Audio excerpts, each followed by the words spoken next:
안녕하세요, 여러분.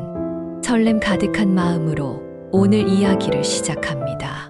아마 여러분들도 많이 공감하실 텐데요. 요즘 텔레비전이나 인터넷을 보면 노후 준비를 이야기할 때 을의 돈 얘기를 제일 먼저 꺼내곤 합니다. 적어도 3억은 있어야 한다. 월 300만 원은 있어야 생활이 가능하다. 이런 말들 많이 들어보셨죠? 하지만 정말 돈만 있으면 행복한 노후가 보장될까요? 오늘은 특별한 세 분의 이야기를 들려드리려고 해요. 각자 다른 인생을 사셨지만 모두 행복한 노후를 만들어가고 계신 분들이에요. 첫 번째로 만나볼 분은 강남에서 40년 동안 미용실을 운영하신 김미영 할머니입니다.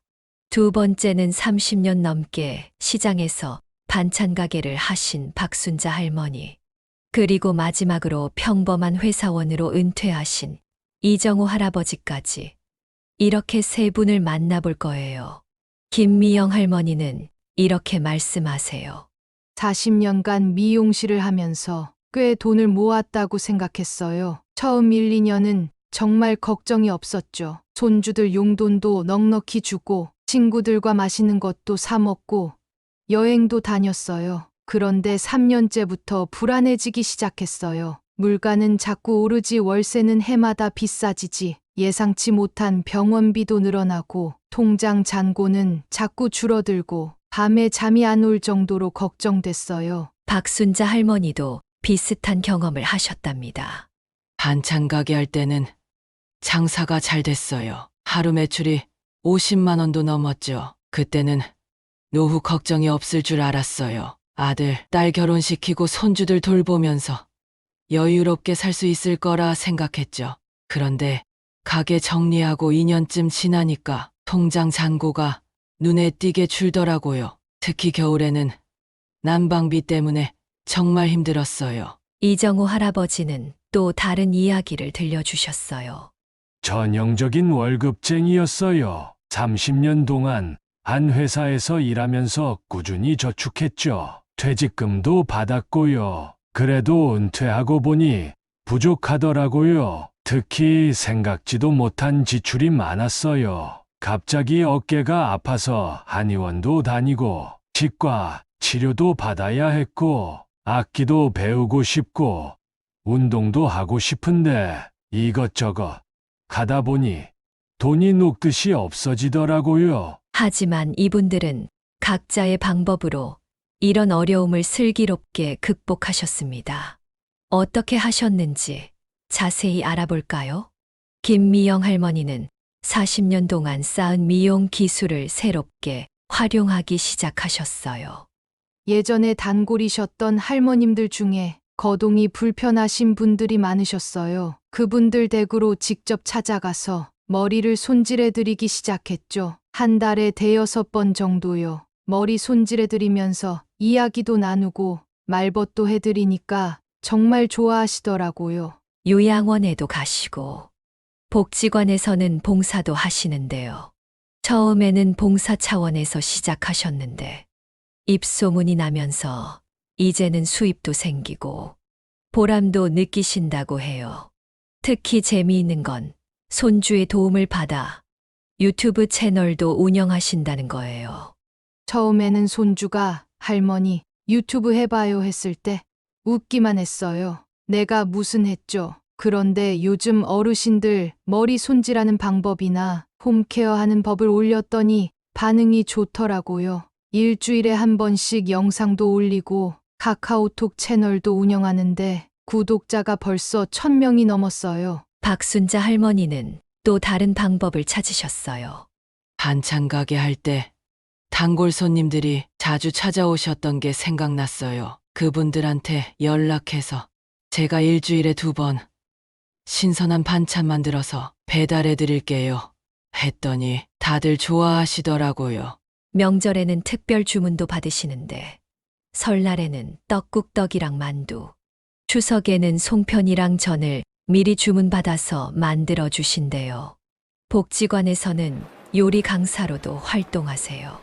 텃밭도 가꾸시는데 이게 단순한 취미를 넘어서 새로운 일거리가 됐답니다.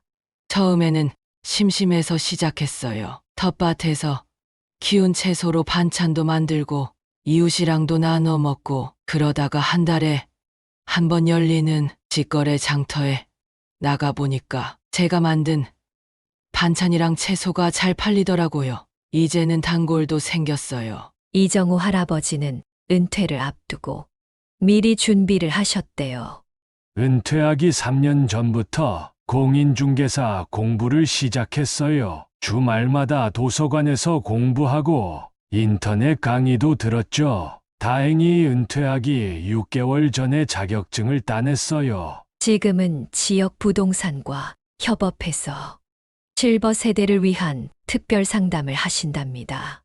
제 나이 또래 분들이 오시면 더 편하게 상담하세요. 어르신들이 은퇴하고 이사할 때 고려해야 할 점들을 잘 알고 있거든요. 교통이 편한지, 병원은 가까운지, 경로당이나 복지관은 있는지. 귀농도 준비하고 계신데 우선 텃밭을 분양받아서 시작하셨어요. 처음에는 상추랑 고추만 심었는데 지금은 꽤 많은 걸 키워요. 농업기술센터에서 교육도 받았고요. 주말 농장도 운영하는데 도시 사는 젊은 사람들이 많이 찾아와요. 세 분 모두 강조하시는 게 있어요. 바로 돈 관리예요. 통장을 3개로 나눠서 관리하시는데 생활비 통장, 비상금 통장, 용돈 통장이에요. 김미영 할머니께서 자세히 설명해 주셨어요. 생활비 통장에는 월세, 관리비, 공과금처럼 꼭 필요한 돈을 모아둬요. 매달 나가는 병원비도 여기에 포함시키고요. 비상금 통장은 정말 중요해요. 갑자기 아프거나 집에 수리가 필요할 때를 위해서 따로 모아두는 거죠. 용돈 통장으로는 손주들 용돈도 주고 친구들과 만나서 밥도 먹고 취미 생활도 해요. 지출을 줄이는 방법도 알려주셨어요. 시장은 오후 3시 이후에 가세요. 그때 가면 싱싱한 채소나 생선을 싸게 살 수 있어요. 대형마트는 행사 품목을 미리 체크해서 가고요. 실버 할인도 잘 활용하세요. 영화관이나 미술관, 수영장 같은 데도 어르신 할인이 있어요. 박순자 할머니는 공과금 절약 노하우도 알려주셨어요. 여름에는 오전에 잠깐 에어컨 틀어서 시원하게 해놓고 오후에는 틀지 않아요. 창문을 열어두면 시원한 바람이 들어와요. 겨울에는 내복을 꼭 입고 무릎 담요도 활용하고요. 텔레비전이나 컴퓨터는 사용하지 않을 때 코드를 뽑아두면 전기료가 조금이라도 절약돼요. 건강관리는 더욱 중요하다고 하세요. 이정우 할아버지는 이렇게 말씀하세요. 돈도 중요하지만 건강이 제일 중요해요. 젊었을 때는 아픈데 없는 게 건강이라고 생각했는데 지금은 달라요. 건강은 적극적으로 관리해야 하는 거예요. 매일 아침 7시에 동네 공원에서 운동 모임을 하신대요. 처음에는 저 혼자 걷기 시작했어요. 그러다가 비슷한 시간에 나오시는 분들이랑 인사도 하고 이야기도 하면서 자연스럽게 운동 모임이 됐죠. 이제는 15명 정도 되는 운동 친구가 생겼어요. 일주일에 3번은 체조도 하시고 한 달에 2번은 등산도 가신답니다. 길 잃을까봐 혼자는 안 가요. 다 같이 가서 도시락도 먹고 경치도 구경하고 그러다 보면 하루가 금방 가요. 식사도 굉장히 중요하다고 하세요. 김미영 할머니가 자세히 설명해 주셨어요. 아침에는 꼭 죽이나 우유를 먹어요. 빈속에 약 먹으면 위장이 안 좋아져요. 미지근한 물도 한 잔 마시고 과일도 조금 먹고요. 점심에는 채식 위주로 먹되 꼭꼭 씹어서 천천히 먹어요. 저녁은 일찍 먹고 가볍게 먹는 게 좋아요. 잠자리에 들기 3시간 전에는 꼭 식사를 마치려고 해요. 집에서도 운동을 하시는데 박순자 할머니가 알려주신 방법이에요. 아침에 일어나면 스트레칭부터 시작해요. 천천히 기지개를 켜듯이 온몸을 쭉쭉 펴주는 거예요. 그 다음에 맨손 체조를 해요. 팔다리를 움직이고 허리도 돌리고 마지막으로 제자리 걸음을 합니다. 각각 10분씩만 해도 몸이 훨씬 가벼워져요. 낮에는 앉았다 일어나기를 20번 정도 해요. 무릎 힘도 기르고 균형 감각도 좋아지죠. 팔 돌리기는 50번, 허리 돌리기는 20번을 하는데 이건 천천히 해야 해요. 갑자기 하면 다칠 수 있으니까요. 저녁에는 가벼운 스트레칭이라 발목 운동, 어깨 운동을 해요. 잠자기 전에 하면 피로가 풀리고 잠도 잘 와요. 병원도 정기적으로 가보셔야 한대요. 이정우 할아버지가 강조하신 부분이에요. 3개월마다 정기검진을 받으세요. 혈압이랑 당뇨는 기본이고 골밀도 검사도 중요해요. 치과도 정기적으로 가야 해요. 이가 건강해야 식사도 잘하고 영양분도 잘 흡수되거든요. 1년에 한 번은 꼭 암검진도 받으세요. 암은 조기 발견이 정말 중요하니까요. 하지만 세 분 모두 입을 모아 말씀하시는 게 있어요. 바로 사람과의 관계가 가장 중요하다는 거예요. 박순자 할머니는 이렇게 말씀하세요. 나이 들수록 외로움이 제일 힘들어요. 아무리 돈이 있어도 건강해도 마음이 외로우면 사는 게 즐겁지 않아요.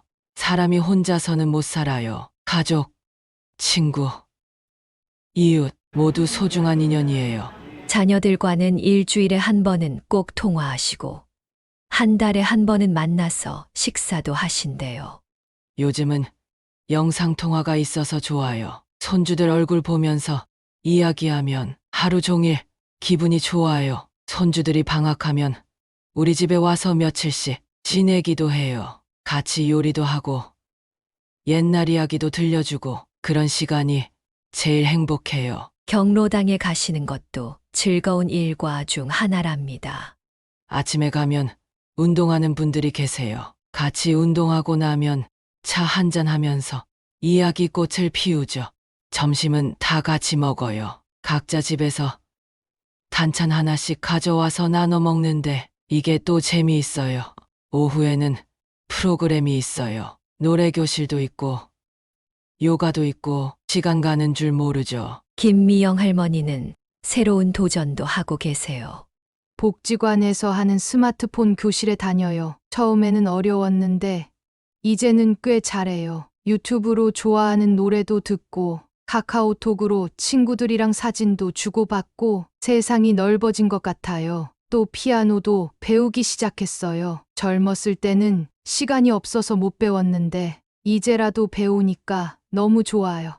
이정우 할아버지는 봉사활동의 즐거움을 알려주셨어요. 주말 농장에서 농사 짓는 법을 가르쳐 주는데 이게 또 보람 있어요. 도시에 사는 젊은 사람들이 텃밭 가꾸는 법을 배우고 싶어 하더라고요. 제가 아는 걸 알려주면서 대화도 하고 세대 차이도 없어지는 것 같아요. 세 분의 마지막 조언을 들어볼까요? 김미영 할머니는 이렇게 말씀하세요. 젊었을 때는 돈 벌기 바빠서 이런 걸 몰랐어요. 하지만 지금은 알아요. 건강하게 오래 살려면 돈도 중요하지만 사람과의 정이 더 중요하다는 거요. 지금부터라도 주변 사람들과 좋은 관계를 만들어 가세요. 박순자 할머니는요. 혼자서는 못 살아요. 이웃들과 서로 도우면서 살다 보면 어려움도 이겨낼 수 있어요. 젊을 때부터 인연을 소중히 하세요. 그게 나중에 다 재산이 돼요. 이정우 할아버지는 이렇게 말씀하셨어요. 준비하는 자에게 기회가 온다고 했잖아요. 은퇴 후의 삶도 미리미리 준비하면 즐겁게 살 수 있어요. 새로운 것을 배우는 게 젊어지는 비결이에요. 여러분도 지금부터 차근차근 준비하시면 충분합니다. 오늘 들으신 세 분의 이야기처럼 건강도 지키고 돈도 관리하고 무엇보다 사람들과의 관계를 소중히 하면서 행복한 노후를 준비해 보세요. 다음 시간에는 각각의 준비 방법을 더 자세히 알아보도록 하겠습니다. 오늘 영상이 도움이 되셨다면 구독과 좋아요 부탁드립니다. 감사합니다.